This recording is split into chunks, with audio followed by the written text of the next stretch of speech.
ਵਾਹਿਗੁਰੂ ਜੀ ਕਾ ਖਾਲਸਾ ਵਾਹਿਗੁਰੂ ਜੀ ਕੀ ਫਤਿਹ। ਸਿੱਖ ਚੈਨਲ ਵੇਖ ਰਹੇ ਯੂਕੇ ਅਤੇ ਯੂਰਪ ਦੇ ਦਰਸ਼ਕਾਂ ਦਾ ਸਵਾਗਤ ਹੈ। ਮੈਂ ਹਾਂ ਸਤਵੰਤ ਸਿੰਘ ਢਿੱਲੋਂ ਅਤੇ ਸਮੁੱਚੀ ਸਿੱਖ ਚੈਨਲ ਦੀ ਟੀਮ ਦੇ ਨਾਲ ਇੱਕ ਵਾਰ ਫਿਰ ਹਾਜ਼ਰ ਹਾਂ ਤੁਹਾਡੇ ਦਿਲਾਂ ਦੀਆਂ ਧੜਕਣਾਂ ਨੂੰ ਛੂਹ ਲੈਣ ਵਾਲਾ ਪ੍ਰੋਗਰਾਮ ਤੁਹਾਡਾ ਪਿੰਡ ਲੈ ਕੇ। ਅਤੇ ਇਸ ਵਾਰ ਸਫ਼ਰ ਕਰਵਾਉਣ ਜਾ ਰਿਹਾ ਹਾਂ ਤੁਹਾਡੇ ਪਿੰਡ ਡੱਲੇਵਾਲ ਦੀ, ਜੋ ਕਿ ਲੁਧਿਆਣਾ ਜਲੰਧਰ ਹਾਈਵੇ ਤੋਂ 1 ਕਿਲੋਮੀਟਰ ਛਿਪਦੇ ਵਾਲੇ ਪਾਸੇ ਨੂੰ 11-1200 ਦੀ ਆਬਾਦੀ ਵਾਲਾ ਇਹ ਪਿੰਡ ਬੜੇ ਹੀ ਸੁਚੱਜੇ ਢੰਗ ਦੇ ਨਾਲ ਵਸਿਆ ਹੋਇਆ ਹੈ। ਅਤੇ ਇਸ ਵਕਤ ਅਸੀਂ ਖੜੇ ਹਾਂ ਤੁਹਾਡੇ ਪਿੰਡ ਡੱਲੇਵਾਲ ਦੇ ਪ੍ਰਵੇਸ਼ ਦੁਆਰ ਦੇ ਅੱਗੇ, ਜੋ ਕਿ ਸ਼ਹੀਦ ਰਣਜੀਤ ਸਿੰਘ ਦੀ ਯਾਦ ਦੇ ਵਿੱਚ ਇੱਥੇ ਬਣਿਆ ਹੋਇਆ ਹੈ। ਅਤੇ ਤੁਹਾਡੇ ਪਿੰਡ ਡੱਲੇਵਾਲ ਦਾ ਸਫ਼ਰ ਸ਼ੁਰੂ ਕਰਨ ਤੋਂ ਪਹਿਲਾਂ ਮੈਂ ਤੁਹਾਨੂੰ ਲੈ ਚੱਲਦਾ ਹਾਂ ਤੁਹਾਡੇ ਪਿੰਡ ਦੇ ਵਿੱਚ ਸ਼ੋਭਿਤ ਸ਼੍ਰੀ ਗੁਰੂ ਹਰਗੋਬਿੰਦ ਸਾਹਿਬ ਜੀ ਦੇ ਯਾਦ ਦੇ ਵਿੱਚ ਬਣੇ ਹੋਏ ਗੁਰਦੁਆਰਾ ਸ਼ਿਕਾਰ ਘਾਟ ਸਾਹਿਬ ਜੀ ਦੇ ਦਰਸ਼ਨ ਕਰਨ ਦੇ ਲਈ।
ਤੁਹਾਡੇ ਪਿੰਡ ਡੱਲੇਵਾਲ ਦਾ ਸਫ਼ਰ ਸ਼ੁਰੂ ਕਰਨ ਤੋਂ ਪਹਿਲਾਂ ਅਸੀਂ ਓਟ ਆਸਰਾ ਲਿਆ ਹੈ ਸਾਹਿਬ ਸ਼੍ਰੀ ਗੁਰੂ ਗ੍ਰੰਥ ਸਾਹਿਬ ਜੀ ਦਾ। ਅਤੇ ਇਸ ਵਕਤ ਅਸੀਂ ਖੜੇ ਹਾਂ ਤੁਹਾਡੇ ਪਿੰਡ ਦੇ ਵਿੱਚ ਸੁਸ਼ੋਭਿਤ ਗੁਰਦੁਆਰਾ ਸ਼ਿਕਾਰ ਘਾਟ ਜੀ ਵਿਖੇ, ਜਿੱਥੇ ਸਾਡੇ ਨਾਲ ਸਮੂਹ ਸੰਗਤਾਂ ਦੇ ਨਾਲ ਅਤੇ ਸਟੂਡੀਓ ਦੇ ਵਿੱਚ ਬੈਠੇ ਸਾਰੇ ਦਰਸ਼ਕਾਂ ਦੇ ਨਾਲ ਗੱਲਬਾਤ ਕਰਨਗੇ ਇੱਥੋਂ ਦੇ ਪ੍ਰਬੰਧਕ ਅਤੇ ਗ੍ਰੰਥੀ ਸਿੰਘ ਜੀ। ਹਾਂਜੀ ਖਾਲਸਾ ਜੀ, ਸਤਿ ਸ਼੍ਰੀ ਅਕਾਲ ਜੀ। ਖਾਲਸਾ ਜੀ, ਤੁਸੀਂ ਕਿੰਨੀ ਦੇਰ ਤੋਂ ਇਸ ਗੁਰਦੁਆਰਾ ਸਾਹਿਬ ਦੇ ਵਿੱਚ ਬਤੌਰ ਗ੍ਰੰਥੀ ਸੇਵਾ ਕਰ ਰਹੇ ਹੋ? ਅਸੀਂ 5 ਸਾਲ ਤੋਂ ਸੇਵਾ ਕਰ ਰਹੇ ਹਾਂ ਜੀ ਇਸ ਗੁਰਦੁਆਰਾ ਸਾਹਿਬ ਵਿਖੇ। ਕਿੰਨੀ ਕੁ ਸੰਗਤ ਗੁਰਦੁਆਰਾ ਸਾਹਿਬ ਦੇ ਵਿੱਚ ਸੁਬਾਹ ਸ਼ਾਮ ਜੁੜਦੀ ਹੈ? ਸੰਗਤ ਇੱਥੇ ਠੀਕ ਹੀ ਮੁਤਾਬਕ ਆਈ ਜਾਂਦੀ ਜੀ, ਜੋ ਆਮ ਗੁਰਦੁਆਰਾ ਸਾਹਿਬ ਵਿਖੇ ਆਉਂਦੀ ਹੈ। ਅਸੀਂ ਇੱਥੇ 5 ਬਾਣੀਆਂ ਦੇ ਸਵੇਰੇ ਤੜਕੇ 4 ਵਜੇ ਨਿਤਨੇਮ ਸਭ ਕਰੀਦਾ, ਜੋ ਅਕਾਲ ਤਖਤ ਸਿੱਧੀ ਸਾਹਿਬ ਦੀ ਮਰਿਆਦਾ ਅਨੁਸਾਰ, ਅਤੇ ਸ਼ਾਮ ਨੂੰ ਰਹਿਰਾਸ ਸਾਹਿਬ ਜੀ ਦੇ ਪਾਠ ਪੜ੍ਹੀਦਾ ਹੈ ਅਤੇ ਸਿਗਾਸਨ ਕਰੀਦਾ ਜੀ ਕੀਰਤਨ ਸਲ ਦੇ ਪਾਠ ਕਰਕੇ। ਕਿਹੜੇ ਕਿਹੜੇ ਸ਼ੁਭ ਦਿਹਾੜੇ, ਪਵਿੱਤਰ ਦਿਹਾੜੇ ਤੁਸੀਂ ਇਸ ਗੁਰਦੁਆਰਾ ਸਾਹਿਬ ਦੇ ਵਿੱਚ ਮਨਾਉਂਦੇ ਹੋ? ਅਸੀਂ 10 ਗੁਰੂਆਂ ਦੀ ਮਨਾਈਦਾ ਜੀ, ਜੋ ਗੁਰਪੁਰਬ 10 ਗੁਰੂਆਂ ਦੇ ਆਉਂਦੇ ਹਨ, 10 ਗੁਰੂਆਂ ਦੀ ਮਨਾਈਦਾ ਜੀ ਅਸੀਂ ਇੱਥੇ। ਗ੍ਰੰਥੀ ਸਿੰਘ ਜੀ ਤੋਂ ਸ੍ਰੀ ਗੁਰੂ ਗ੍ਰੰਥ ਸਾਹਿਬ ਜੀ ਦੀ ਸੇਵਾ ਸੰਭਾਲ ਦੇ ਬਾਰੇ ਜਾਣਕਾਰੀ ਲੈਣ ਤੋਂ ਬਾਅਦ ਅਸੀਂ ਗੱਲ ਕਰਾਂਗੇ ਇੱਥੋਂ ਦੇ ਪ੍ਰਬੰਧਕ ਜੀ ਦੇ ਨਾਲ। ਹਾਂਜੀ ਵੀਰ ਜੀ, ਸਤਿ ਸ਼੍ਰੀ ਅਕਾਲ ਜੀ। ਵੀਰ ਜੀ, ਤੁਸੀਂ ਕਿੰਨੀ ਦੇਰ ਤੋਂ ਇਸ ਗੁਰਦੁਆਰਾ ਸਾਹਿਬ ਦੇ ਬਤੌਰ ਪ੍ਰਬੰਧਕ ਸੇਵਾ ਕਰ ਰਹੇ ਹੋ? ਅਸੀਂ ਇਸ ਗੁਰਦੁਆਰਾ ਸਾਹਿਬ ਦੇ ਤਕਰੀਬਨ 10 ਕੁ ਸਾਲ ਤੋਂ, ਜਦੋਂ ਤੋਂ ਇਹ ਗੁਰਦੁਆਰਾ ਸ਼ਿਕਾਰ ਹਰਗੋਬਿੰਦ ਸਿੰਘ ਸ਼ਿਕਾਰ ਘਾਟ ਜੀ ਦਾ ਨਵਾਂ ਹਾਲ ਬਣਿਆ, ਤਾਂ ਉਦੋਂ ਤੋਂ ਲਾ ਕੇ ਅਸੀਂ ਇਸ ਗੁਰਦੁਆਰਾ ਸਾਹਿਬ ਦੇ ਵਿੱਚ ਸੇਵਾ ਕਰ ਰਹੇ ਹਾਂ ਜੀ। ਕੀ ਇਤਿਹਾਸ ਹੈ ਇਸ ਗੁਰਦੁਆਰਾ ਸਾਹਿਬ ਦਾ? ਇਤਿਹਾਸ ਬਾਰੇ ਜੀ, ਸਾਡੇ ਅੱਜ ਤੋਂ ਬਜ਼ੁਰਗ ਬਾਬੇ ਪੜਦਾਦਿਆਂ ਤੋਂ ਲਾ ਕੇ ਜੋ ਇਤਿਹਾਸ ਆ, ਜੋ ਅੱਜ ਤੋਂ ਸ਼੍ਰੋਮਣੀ ਕਮੇਟੀ ਗੁਰਦੁਆਰਾ ਪ੍ਰਬੰਧਕ ਕਮੇਟੀ ਹੋਣ ਦੇ ਵਿੱਚ ਆਈ ਆ, ਉਦੋਂ ਉਹਨਾਂ ਨੇ ਇੱਕ ਨਿਯਮ ਬਣਾਇਆ ਸੀ ਕਿ ਜਿਸ ਪਿੰਡ ਦੇ ਵਿੱਚ ਗੁਰਦੁਆਰਾ ਸਾਹਿਬ ਬਣਾਇਆ ਜਾਊਗਾ, ਉਹਨੂੰ ਗੁਰਦੁਆਰਾ ਪ੍ਰਬੰਧਕ ਕਮੇਟੀ ਹੀ ਨਾਂ ਦੇਊਗੀ ਅੰਮ੍ਰਿਤਸਰ ਤੋਂ, ਤੇ ਗੁਰੂ ਗ੍ਰੰਥ ਸਾਹਿਬ ਦੀ ਮਹਾਰਾਜ ਦੀ ਬੀੜ ਵੀ, ਉਹ ਗੁਰੂ ਗ੍ਰੰਥ ਸਾਹਿਬ ਦੀ ਬੀੜ ਵੀ ਉਹੀ ਦੇਣਗੇ ਪ੍ਰਬੰਧਕ ਕਮੇਟੀ। ਇਹ ਸਾਡੇ ਬਾਬਿਆਂ ਨੇ, ਤੇ ਇਸ ਗੁਰਦੁਆਰਾ ਸਾਹਿਬ ਦਾ ਜਿਹੜਾ ਨਾਂ ਆ, ਇਹ ਵੀ ਗੁਰਦੁਆਰਾ ਸਾਹਿਬ ਦੀ ਪ੍ਰਬੰਧਕ ਕਮੇਟੀ ਤੋਂ, ਤੇ ਗੁਰੂ ਗ੍ਰੰਥ ਸਾਹਿਬ ਮਹਾਰਾਜ ਦੀ ਬੀੜ ਵੀ ਇਹ ਅੰਮ੍ਰਿਤਸਰ ਤੋਂ ਹੀ ਲਿਆ ਕੇ ਤੇ ਗੁਰਦੁਆਰਾ ਸਾਹਿਬ ਸਥਾਪਿਤ ਕੀਤਾ। ਕਿਸ ਤਰ੍ਹਾਂ ਚੱਲ ਰਹੇ ਨੇ ਤੁਹਾਡੇ ਗੁਰਦੁਆਰਾ ਸਾਹਿਬ ਦੇ ਪ੍ਰਬੰਧ? ਆਮ ਤਕਰੀਬਨ ਠੀਕ ਹੀ ਆ ਜੀ। ਇਸ ਗੁਰਦੁਆਰਾ ਸਾਹਿਬ ਦਾ ਜੋ ਵੀ ਕੰਮ ਚੱਲ ਰਿਹਾ ਹੈ, ਬਹੁਤ ਵਧੀਆ ਜਿਹੜੀ ਇਮਾਰਤ ਹੈ, ਜਿਹੜੇ ਸਾਡੇ ਕਿ ਦੇਸ਼ਾਂ ਵਿਦੇਸ਼ਾਂ ਵਿੱਚ ਬੈਠੇ ਨੇ ਵੀਰ, ਉਹਨਾਂ ਦੇ ਸਹਿਯੋਗ ਦੇ ਨਾਲ, ਤੇ ਬਹੁਤ ਵਧੀਆ ਇਮਾਰਤ ਆ। ਤੇ ਸਾਡੇ ਗ੍ਰੰਥੀ ਸਿੰਘ ਵੀ ਜਿਹੜੇ ਤਕਰੀਬਨ 4 ਵਜੇ ਉੱਠ ਕੇ, ਤੇ ਅਸੀਂ ਵੀ ਤਕਰੀਬਨ 4 ਵਜੇ ਆ ਜਾਈਦਾ ਆ, ਤੇ ਉਹ ਬਹੁਤ ਵਧੀਆ ਸੇਵਾ ਨਿਭਾ ਰਹੇ ਨੇ। ਹਾਂਜੀ ਵੀਰ ਜੀ, ਬਹੁਤ ਬਹੁਤ ਧੰਨਵਾਦ ਜੀ। ਸਤਿ ਸ਼੍ਰੀ ਅਕਾਲ।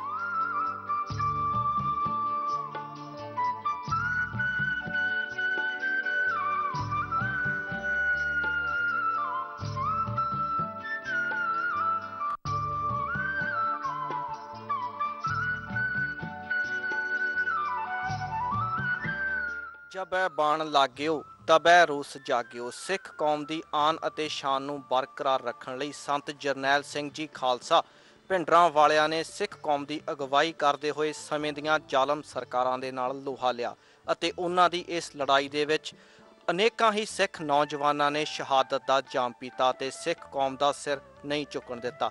ਅੱਜ ਸਾਨੂੰ ਮਾਣ ਮਹਿਸੂਸ ਹੋ ਰਿਹਾ ਹੈ ਕਿ ਅਸੀਂ ਉਸ ਪਿੰਡ ਦੀ ਧਰਤੀ ਡੱਲੇਵਾਲ ਤੇ ਪੈਰ ਰੱਖਿਆ ਹੈ, ਜਿੱਥੋਂ ਦਾ ਇੱਕ ਮਹਾਨ ਇਸ ਕੌਮ ਦਾ ਸ਼ਹੀਦ ਭਾਈ ਸਤਪਾਲ ਸਿੰਘ ਢਿੱਲੋਂ, ਜਿਨ੍ਹਾਂ ਦੀ ਜੀਵਨੀ ਦੇ ਬਾਰੇ ਅਸੀਂ ਜਾਣਕਾਰੀ ਹਾਸਲ ਕਰਾਂਗੇ ਉਹਨਾਂ ਦੇ ਵੱਡੇ ਭਰਾ ਜੀ ਤੋਂ। ਹਾਂਜੀ ਖਾਲਸਾ ਜੀ, ਵਾਹਿਗੁਰੂ ਜੀ ਕਾ ਖਾਲਸਾ, ਵਾਹਿਗੁਰੂ ਜੀ ਕੀ ਫਤਿਹ। ਖਾਲਸਾ ਜੀ, ਸਤਪਾਲ ਸਿੰਘ ਜੀ ਢਿੱਲੋਂ ਇੱਕ ਬੜੇ ਹੀ ਮਹਾਨ ਸ਼ਹੀਦ ਹੋਏ ਨੇ ਸਿੱਖ ਕੌਮ ਦੇ। ਉਹਨਾਂ ਨੇ ਸਿੱਖ ਕੌਮ ਦੀ ਚੜ੍ਹਦੀ ਕਲਾ ਦੇ ਲਈ ਬੜਾ ਹੀ ਵੱਡਾ ਕਾਰਜ ਕਰ ਵਿਖਾਇਆ ਹੈ। ਸਾਰੀ ਸਿੱਖ ਸੰਗਤ ਨੂੰ ਉਹਨਾਂ ਦੀ ਜੀਵਨੀ ਦੇ ਬਾਰੇ ਸੁਥਾਰ ਦੇ ਨਾਲ ਜਾਣਕਾਰੀ ਦਿਓ।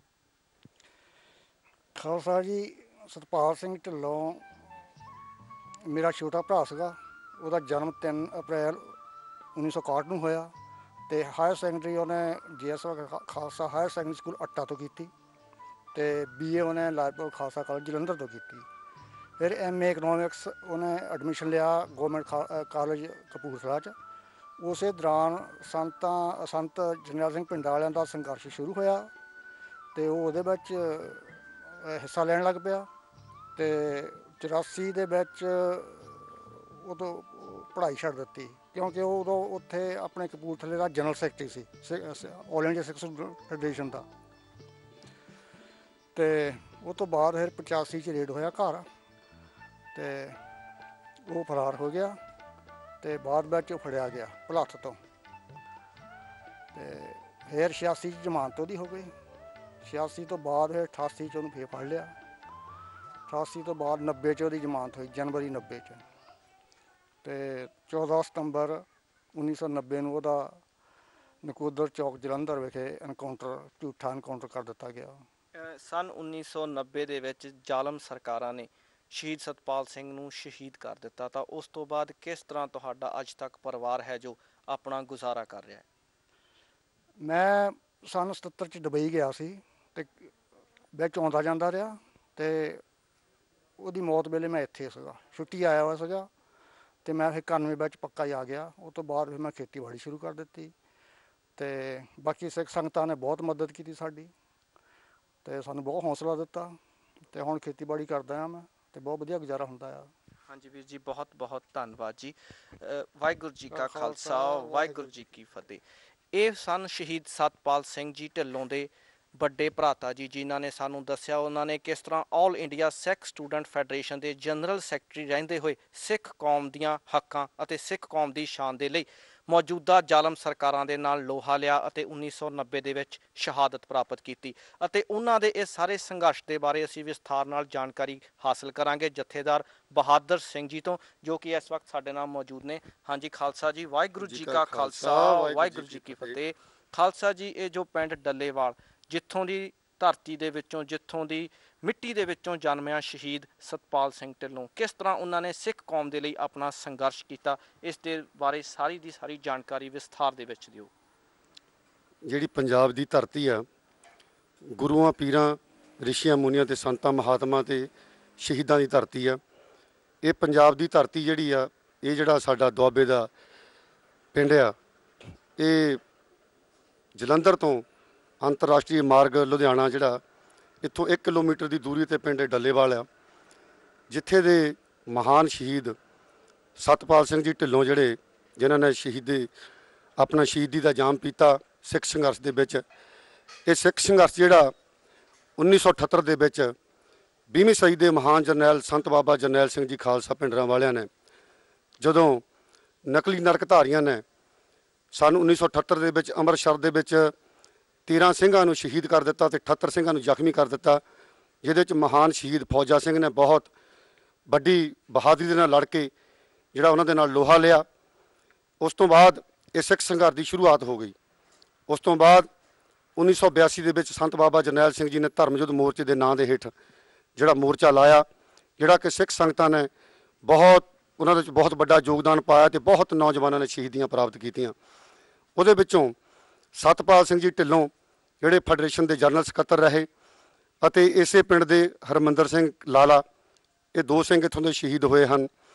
ਅਤੇ ਇਹਨਾਂ ਦੇ ਨਾਲ ਜਿਹੜੇ ਅੱਜ ਵੀ ਸਿੱਖ ਸੰਘਰਸ਼ ਦੇ ਵਿੱਚ ਹਿੱਸਾ ਪਾ ਰਹੇ ਹਨ, ਉਹ ਕੁਲਬੀਰ ਸਿੰਘ ਜੀ ਬੜਾ ਪਿੰਡ, ਜਿਹੜੇ ਕਿ ਤਕਰੀਬਨ 13 ਸਾਲ ਆਪਣੇ ਬਾਹਰ ਅਮਰੀਕਾ ਦੀ ਜੇਲ੍ਹ ਦੇ ਵਿੱਚ ਰਹੇ, 2 ਸਾਲ ਇੱਥੇ ਜੇਲ੍ਹ ਵਿੱਚ ਰਹਿ ਕੇ ਜਿਹੜਾ ਉਹਨਾਂ ਨੇ ਆਪਣਾ 2 ਸਾਲ ਦਾ ਲੰਬਾ ਸਮਾਂ ਇੱਥੇ ਜੇਲ੍ਹ 'ਚ ਰਹੇ। ਤੇ ਅੱਜ ਵੀ ਜੋ ਸਿੱਖ ਸੰਘਰਸ਼ ਸਿੱਖ ਰਾਜ ਦੀ ਪ੍ਰਾਪਤੀ ਵਾਸਤੇ ਉਹ ਅੱਜ ਵੀ ਜਿਹੜਾ ਸਿੱਖ ਸੰਘਰਸ਼ ਦੇ ਵਿੱਚ ਹਿੱਸਾ ਪਾ ਰਹੇ ਹਨ। ਇਸੇ ਪਿੰਡ ਦੇ ਸਰਦਾਰ ਭਾਈ ਲਵਸਿੰਦਰ ਸਿੰਘ ਡੱਲੇਵਾਲ, ਜੋ ਇੰਗਲੈਂਡ ਦੀ ਧਰਤੀ 'ਤੇ ਰਹਿੰਦੇ ਹਨ, ਉਹਨਾਂ ਨੇ ਵੀ ਸਿੱਖ ਸੰਘਰਸ਼ ਦੇ ਵਿੱਚ ਬਹੁਤ ਵੱਡਾ ਆਪਣਾ ਯੋਗਦਾਨ ਪਾਇਆ, ਜੋ ਅੱਜ ਵੀ ਇੰਗਲੈਂਡ ਦੀ ਧਰਤੀ ਤੋਂ ਬੈਠ ਕਰਕੇ ਸਾਰਾ ਸਿੱਖ ਸੰਘਰਸ਼ ਦੇ ਵਿੱਚ ਜੋ ਸਿੱਖ ਰਾਜ ਦੀ ਪ੍ਰਾਪਤੀ ਦੇ ਲਈ ਉਹ ਅੱਜ ਵੀ ਜਿਹੜਾ ਯੋਗਦਾਨ ਪਾ ਰਹੇ ਹਨ। ਸ੍ਰੀ ਸਤਪਾਲ ਸਿੰਘ ਢਿੱਲੋਂ, ਜਿਨ੍ਹਾਂ ਦੇ ਘਰ ਦੇ ਮੂਹਰੇ ਅੱਜ ਅਸੀਂ ਖੜ੍ਹੇ ਹਾਂ, ਉਹਨਾਂ ਦੀ ਅਗਵਾਈ ਦੇ ਵਿੱਚ ਸਾਰੇ ਹੋਰ ਜਿੱਦਾਂ ਗੁਰਦੀਪ ਸਿੰਘ ਦੀਪਾ ਹੇਰਾਂ ਵਾਲਾ, ਉਹਨਾਂ ਨੇ ਬਹੁਤ ਇਸ ਸਿੱਖ ਸੰਘਰਸ਼ ਦੇ ਵਿੱਚ ਬਹੁਤ ਵੱਡਾ ਯੋਗਦਾਨ ਪਾਇਆ, ਜੋ ਕਿ ਸ਼ਹੀਦਾਂ ਦੀ ਧਰਤੀ ਆ। ਇਹ ਜਿਹੜੀ ਦੁਆਬੇ ਦੀ ਧਰਤੀ ਆ, ਇਹ 'ਤੇ ਮਾਣ ਆ ਸਾਨੂੰ ਕਿ ਸਾਡੇ ਜਿਹੜੇ ਮਹਾਨ ਸ਼ਹੀਦ ਜਿਹੜੇ ਹੋਏ ਆ, ਜਿਨ੍ਹਾਂ ਨੇ ਸੰਤ ਸਰਨੈਲ ਸਿੰਘ ਮਹਾਂਪੁਰਖਾਂ ਦੀਆਂ ਲੀਹਾਂ 'ਤੇ ਚੱਲਦਿਆਂ ਹੋਇਆਂ ਜੋ ਪਹਿਲਾਂ ਵੀ ਜਿਨ੍ਹਾਂ ਸ਼ਹੀਦੀਆਂ ਪ੍ਰਾਪਤ ਕੀਤੀਆਂ, ਤੇ ਅੱਜ ਵੀ ਜੋ ਸਿੱਖ ਸੰਘਰਸ਼ ਦੇ ਵਿੱਚ ਹਿੱਸਾ ਪਾ ਰਹੇ ਹਨ, ਸਾਨੂੰ ਉਹਨਾਂ 'ਤੇ ਬਹੁਤ ਵੱਡਾ ਮਾਣ ਆ। ਖਾਲਸਾ ਜੀ, ਹੋਰ ਇਸ ਪਿੰਡ ਦੇ ਕਿਹੜੇ ਨੌਜਵਾਨ ਹੋਏ ਨੇ ਜਿਨ੍ਹਾਂ ਨੇ ਸਿੱਖ ਕੌਮ ਦੇ ਸੰਘਰਸ਼ ਦੇ ਵਿੱਚ ਆਪਣਾ ਯੋਗਦਾਨ ਦਿੱਤਾ? ਇੱਕ ਤਾਂ ਰਣਵੀਰ ਸਿੰਘ ਰਾਣਾ, ਜੋ ਇਸ ਵੇਲੇ ਅਮਰੀਕਾ ਦੇ ਵਿੱਚ ਰਹਿ ਕੇ ਸੰਘਰਸ਼ ਵਿੱਚ ਹਿੱਸਾ ਪਾ ਰਿਹਾ, ਤੇ ਦੂਸਰਾ ਭਾਈ ਬਲਵਿੰਦਰ ਸਿੰਘ ਜੀ, ਜਿਨ੍ਹਾਂ ਨੇ ਸਿੱਖ ਸੰਘਰਸ਼ ਦੇ ਵਿੱਚ ਬਹੁਤ ਵੱਡਾ ਯੋਗਦਾਨ ਪਾਇਆ, ਤੇ ਤੀਸਰੇ ਭਾਈ ਲਵਸਿੰਦਰ ਸਿੰਘ ਡੱਲੇਵਾਲ, ਜਿਹੜੇ ਆ ਉਹ 21 ਸਾਲ ਤੋਂ ਇਸ ਪੰਜਾਬ ਸਰਕਾਰ ਨੂੰ, ਹਿੰਦੁਸਤਾਨ ਦੀ ਸਰਕਾਰ ਨੂੰ ਮੋਸਟ ਵਾਂਟਡ ਹੈਗੇ ਆ, ਕਿ ਮਤਲਬ ਉਹਨਾਂ ਨੂੰ ਬਹੁਤ ਜ਼ਿਆਦਾ ਉਹਨਾਂ ਨੂੰ ਲੋੜੀਂਦੇ ਆ, ਜਿਹੜੇ ਅੱਜ ਵੀ ਉਹ ਸਿੱਖ ਸੰਘਰਸ਼ ਦੇ ਵਿੱਚ ਆਪਣਾ ਬਹੁਤ ਵੱਡਾ ਯੋਗਦਾਨ ਪਾ ਰਹੇ ਸਿੱਖ ਰਾਜ ਦੀ ਪ੍ਰਾਪਤੀ ਦੇ ਲਈ। ਬਹੁਤ ਬਹੁਤ ਧੰਨਵਾਦ। ਵਾਹਿਗੁਰੂ ਜੀ ਕਾ ਖਾਲਸਾ। ਜਿੱਥੇ ਅਸੀਂ ਸਤਪਾਲ ਸਿੰਘ ਢਿੱਲੋਂ ਖਾਲਸਾ ਜੀ ਦੀ ਜੀਵਨੀ ਦੇ ਬਾਰੇ ਜਾਣਕਾਰੀ ਹਾਸਲ ਕੀਤੀ, ਉੱਥੇ ਅਸੀਂ ਜਾਣਕਾਰੀ ਹਾਸਲ ਕਰਾਂਗੇ ਬਲਵਿੰਦਰ ਸਿੰਘ ਜੀ ਖਾਲਸਾ ਜੀ ਦੀ ਜੀਵਨੀ ਦੇ ਬਾਰੇ, ਉਹਨਾਂ ਦੇ ਵੱਡੇ ਭਰਾਤਾ ਸਾਹਿਬ ਜੀ ਪਾਸੋਂ, ਜੋ ਕਿ ਸਤਪਾਲ ਢਿੱਲੋਂ ਦੇ ਸਾਥੀ ਸਨ। ਹਾਂਜੀ ਵੀਰ ਜੀ, ਵਾਹਿਗੁਰੂ ਜੀ ਕਾ ਖਾਲਸਾ, ਵਾਹਿਗੁਰੂ ਜੀ ਕੀ ਫਤਿਹ। ਵੀਰ ਜੀ, ਪੂਰੀ ਸਿੱਖ ਕੌਮ ਨੂੰ ਇਸ ਗੱਲ ਦੀ ਜਾਣਕਾਰੀ ਦਿਓ ਕਿ ਬਲਵਿੰਦਰ ਸਿੰਘ ਜੀ ਖਾਲਸਾ ਕਿਸ ਤਰ੍ਹਾਂ ਇਸ ਲਹਿਰ ਦੇ ਵਿੱਚ ਸ਼ਾਮਲ ਹੋਏ ਅਤੇ ਕਿਸ ਤਰ੍ਹਾਂ ਉਹਨਾਂ ਦਾ ਜੀਵਨ ਕਾਲ ਸੀ। ਇਹ ਪਹਿਲਾਂ ਅਟੈਚ ਸਕੂਲੇ ਪੜ੍ਹਦੇ ਸੀ। ਅਟੈਚ ਸਕੂਲੇ ਪੜ੍ਹਦੇ ਸੀ ਅਤੇ 12 ਕਲਾਸਾਂ ਨਹੀਂ ਅਟੈਚ ਸਕੂਲੇ ਕੀਤੀਆਂ। ਉਦੋਂ ਬਾਅਦ ਇਹ ਰਾਮਗੜੀਆ ਕਾਲਜ ਦੇ ਵਿੱਚ ਚਲੇ ਗਏ। ਰਾਮਗੜੀਆ ਕਾਲਜ ਦੇ ਵਿੱਚ ਜਾ ਕੇ ਅਥਲੀਟ ਵੀ ਸੀ, ਪੋਲ ਵਾਟ ਲਾਉਂਦੇ ਸੀਗੇ ਅਤੇ ਉੱਥੇ ਪੜ੍ਹਦੇ ਰਹੇ। ਫਾਟਲੀ ਲਾਉਂਦੇ ਰਹੇ 3 ਸਾਲ ਲਗਾਤਾਰ ਫਾਟਲੀ ਲਾਉਂਦੇ ਰਹੇ। ਫਿਰ ਇਹ ਸੰਗਰੂਰ ਪੰਜਾਬ ਲੈਵਲ 'ਤੇ ਗੇਮਾਂ ਹੋਈਆਂ, ਉਹਦੇ ਵਿੱਚੋਂ ਇਹ ਦੂਜੇ ਨੰਬਰ 'ਤੇ ਰਹੇ ਪੋਲ ਵਾਟ ਲਾਉਣ ਦੇ ਵਿੱਚ। ਅਤੇ ਉਦੋਂ ਬਾਅਦ ਇਹਨੇ ਪਾਣੋਂ ਹਟ ਗਏ। ਫਿਰ ਸੰਤ ਜਰਨੈਲ ਸਿੰਘ ਭਿੰਦਰਾਂ ਵਾਲੇ ਦੇ ਸੇਵਕ ਬਣ ਗਏ।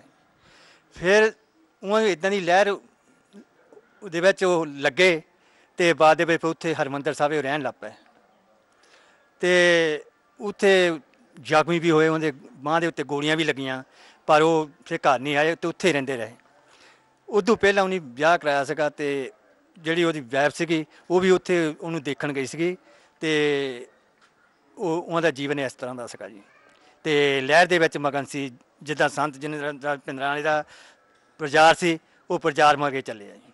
ਕਦੋਂ ਉਹਨਾਂ ਨੇ ਜੋ ਇਸ ਲਹਿਰ ਦੇ ਵਿੱਚ ਸ਼ਹਾਦਤ ਪ੍ਰਾਪਤ ਕੀਤੀ? ਉਹ ਜੀ ਜਦੋਂ ਪੜ੍ਹਨੋਂ ਹਟ ਗਏ ਅਤੇ ਉਦੋਂ ਚਲੇ ਗਏ। ਆਪਣੇ ਹਰਿਮੰਦਰ ਸਾਹਿਬ 'ਤੇ ਜਦੋਂ ਅਟੈਕ ਹੋਇਆ ਉਦੋਂ ਉੱਥੇ ਸੀਗੇ ਉਹ। ਤੇ ਉਹਨਾਂ ਸ਼ਹੀਦਾਂ ਦੇ ਵਿੱਚ ਉਹਨਾਂ ਨੇ ਸ਼ਹਾਦਤ ਹਾਸਲ ਕੀਤੀ। ਉਹਨਾਂ ਦੀ ਸ਼ਹੀਦੀ ਤੋਂ ਬਾਅਦ ਕਿਸ ਤਰ੍ਹਾਂ ਉਹਨਾਂ ਦੇ ਪਰਿਵਾਰ ਦਾ ਜੀਵਨ ਕਾਲ ਰਿਹਾ, ਕਿਸ ਤਰ੍ਹਾਂ ਉਹਨਾਂ ਦੇ ਪਰਿਵਾਰ ਦੀ ਆਰਥਿਕ ਹਾਲਤ ਰਹੀ? ਹਾਲਤ ਇੱਦਾਂ ਰਹੀ ਜੀ, ਮੈਂ ਵੀ ਫੌਜ ਦੇ ਵਿੱਚ ਸਰਵਿਸ ਮੈਂ ਕਰਦਾ ਸੀਗਾ, ਆਰਮੀ ਸਿੱਖ ਰੈਜੀਮੈਂਟ 'ਚ ਭਰਤੀ ਸੀਗਾ। ਜੋ ਮੈਂ ਛੁੱਟੀ ਆਉਂਦਾ ਹੁੰਦਾ ਸੀਗਾ, ਇਹ ਪਿੰਡ ਦੇ ਵਿੱਚ ਕਾਫੀ ਉਹਨਾਂ ਦੇ ਵੀ ਮੁਸੀਬਤਾਂ ਆਈਆਂ ਸਿੱਖ ਕੌਮ ਦੇ ਉੱਤੇ, ਅਤੇ ਸਾਡੇ ਪਿੰਡ ਨੂੰ ਪੂਰਾ ਗੁਰਦੁਆਰੇ ਇਕੱਠਾ ਕੀਤਾ ਹੁੰਦਾ ਅਤੇ ਪੁੱਛ ਗਿੱਛ ਹੁੰਦੀ ਸੀ ਪਈ, ਹਾਂ ਦੱਸੋ ਕਿੱਦਾਂ। ਉਹਨੀ ਬੜੀਆਂ ਮੁਸੀਬਤਾਂ ਚੱਲੀਆਂ, ਬੜੇ ਤਸੀਹੇ ਚੱਲੇ ਆ, ਅਤੇ ਪਰ ਉਹ ਸੰਤਾਂ ਦੇ ਸੇਵਕ ਪੱਕੇ ਰਹੇ ਆ ਅਤੇ ਉਹਨਾਂ ਦਾ ਸਾਥ ਨਹੀਂ ਉਹਨੇ ਛੱਡਿਆ। ਹਾਂਜੀ ਵੀਰ ਜੀ, ਬਹੁਤ ਬਹੁਤ ਧੰਨਵਾਦ ਜੀ। ਵਾਹਿਗੁਰੂ ਜੀ ਕਾ ਖਾਲਸਾ, ਵਾਹਿਗੁਰੂ ਜੀ ਕੀ ਫਤਿਹ। ਇਹ ਸੀ ਬਲਵਿੰਦਰ ਸਿੰਘ ਜੀ ਖਾਲਸਾ ਦੀ ਜੀਵਨੀ।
ਅਸੀਂ ਪਹੁੰਚ ਚੁੱਕੇ ਹਾਂ ਤੁਹਾਡੇ ਪਿੰਡ ਡੱਲੇਵਾਲ ਦੇ ਸਿੱਖਿਆ ਖੇਤਰ ਦੇ ਵਿੱਚ ਅਤੇ ਅਸੀਂ ਖੜੇ ਹਾਂ ਸਰਕਾਰੀ ਐਲੀਮੈਂਟਰੀ ਸਕੂਲ ਡੱਲੇਵਾਲ ਵਿਖੇ, ਜਿੱਥੇ ਮੇਰੇ ਨਾਲ ਮੌਜੂਦ ਨੇ ਇਸ ਸਕੂਲ ਦੇ ਪ੍ਰਿੰਸੀਪਲ ਸਾਹਿਬ ਜੋ ਕਿ ਸਾਡੇ ਨਾਲ ਗੱਲਬਾਤ ਕਰਨਗੇ।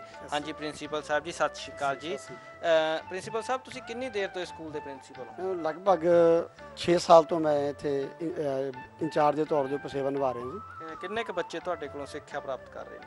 ਸਾਡੇ ਕੋਲ ਇਸ ਵੇਲੇ ਔਨ ਰੋਲ ਜਿਹੜੇ 58 ਸਟੂਡੈਂਟਸ ਹੈਗੇ ਆ ਜੀ। ਤੇ ਕਿੰਨੇ ਜੋ ਟੀਚਰ ਨੇ ਉਹਨਾਂ ਨੂੰ ਪੜ੍ਹਾ ਰਹੇ ਨੇ? 6 ਪੋਸਟਾਂ ਔਰ 4 ਟੀਚਰ ਐਟ ਪ੍ਰੈਜ਼ੈਂਟ ਇੱਥੇ ਮੌਜੂਦ ਹੈਗੇ ਆ, ਤੇ 2 ਪੋਸਟਾਂ ਸਾਡੇ ਕੋਲ ਖਾਲੀ ਪਈਆਂ ਆ।